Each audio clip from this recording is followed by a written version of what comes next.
Welcome back to Tiempo. We'll lighten it up a little bit. Our second topic this morning, inspiring, educating, and entertaining Latinos around the globe. The 11th Annual Latino Trendsetter Awards on Tuesday, November 27th, honors Latinos for their positive impact on the community.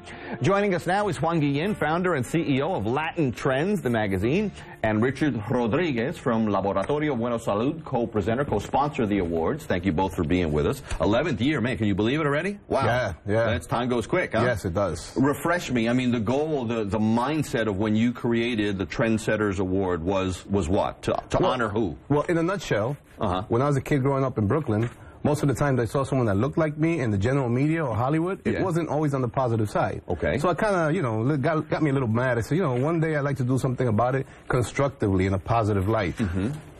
Fast forward the clock to today, that's why I created the company Latin Trends and the Latino Trendsetter Awards to recognize excellence, honesty, integrity, hard work, and intelligence within the Latino community. With the goal and the hope and the aspiration of it being an inspirational platform for all, especially for our youth.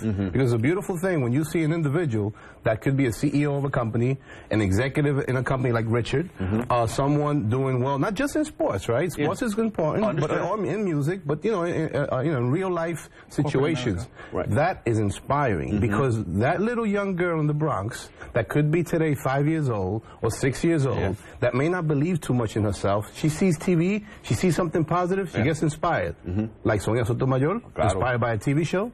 It's possible. It has happened. It will continue to happen. And that's the purpose of the Latino Trendsetter Awards. You guys saw this, signed on board, said this is something we want to be a part of. Well, I've participated in the Trendsetters Award not as a sponsor, but as an attendee, and I saw the power that it possessed, specifically in the media side of it, and in the inspiration that it provided to the Latino community, in acknowledging innovators in the community. So when I was given the responsibility of coming on board and launching LBS, I felt that it was an ideal platform for us to utilize and acknowledge the physicians of the year in the Latino community that are innovators, and use that as the platform to officially announce LBS and the national launch in the Hispanic community and addressing their health issues. And the hope and the goal would be the same as his, to be able to see Latino doctors, Latino nurses, Latino pediatricians, etc. But above and beyond that, it's utilizing it as a motivational platform. One of the things that you and I were discussing, offline, is that very few, very few Latinos have that self-motivation and drive to really, come from nothing and evolve to being an executive in a large corporation or launching their own business. So the things that Tiempo has been doing and people like Juan Guillen are an inspiration within itself. And if LBS, like what LBS is saying, hey, you know what? We acknowledge the Latino community. It's growing rapidly, represents 35% of our business, and we want to specifically address the health concerns that are relevant to the Latino community. Juan, you've been doing it long enough now, 11 years. Are you at the point where you're starting to hear the stories from people many moons ago who said, man, I remember when I first came on board and I saw so-and-so, or I met this person? Yes, absolutely. Absolutely. In many ways. And that's part of the inspiration. That's part of what inspires me. To know that what we're doing today is paying off in many ways because we've contributed. So when you plant a seed and you kind of like, you do the right thing, that seed flourishes. Of course, when you plant a seed, you also come across a lot of obstacles.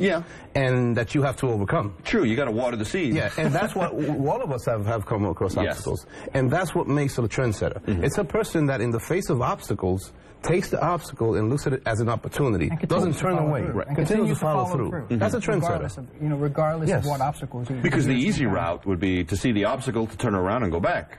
And it takes, like you said, a certain mentality, which hopefully you can plant the seed and make it grow, to build it within that person to say, all right, this is a hurdle I can overcome. And you're hoping to do that. Yes, seeing is believing. Seeing is believing. You have a company like Laboratorio Bueno Salud. This is the first laboratory focusing on the Latino community's health concerns in the U.S. That's big news. That's huge news. Sit tight. We'll talk about who some of the trendsetters are this year when we come back. More on what it takes to become a Latino trendsetter on Tiempo when we come back.